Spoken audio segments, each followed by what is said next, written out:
એક વાર્તા કહું એન્ડ તમારે આન્સર આપવાના છે, બરાબર? માની લો કે તમારા ઘરે કોઈ ગેસ્ટ આવી રહ્યા છે અને 4 જણા આવી રહ્યા છે. કેટલા જણા આવી રહ્યા છે બેટા? હવે આ જે 4 લોકો આવી રહ્યા છે એના માટે તમે ચા બનાવી દીધી.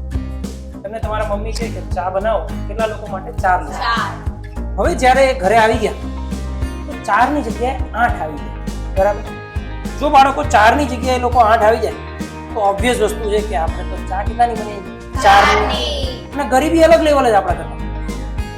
જો 4 ની જગ્યાએ આપણે 8 ની ચા કરવી હોય તો શું કરવું જોઈએ? આપણે પાણી ઉમેરવું જોઈએ. ગરીબી તો છે, બધા દૂધ તો કોઈ ચાન્સ જ નહીં, એમાંથી ભાવ વધી રહ્યા છે. ડન છે?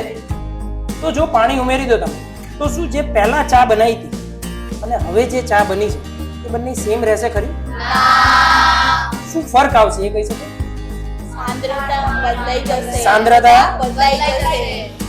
સાંદ્રતા ચલો બદલાશે તો ખરી.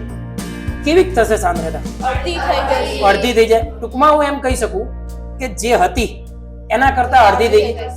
તો આપણને એક વસ્તુ ખબર પડે અહીંયાથી, ક્યારે પણ સમાન કદનું દ્રાવક પાણી શું થઈ જાય?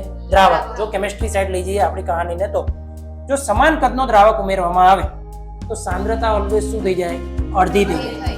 ખબર પડે બધાને કઈ રીતે? અને આ તો એક ચા બનાવવાવાળાને બી ખબર છે, અને આપણા દેશમાં તો ચા બનાવવાવાળા જ દેશ ચલાવી રહ્યા છે કે નહીં?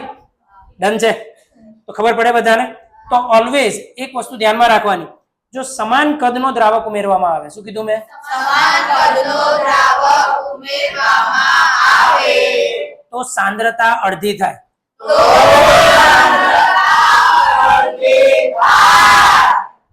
That's great. આજ માટે આટલે રાખીએ. ડન.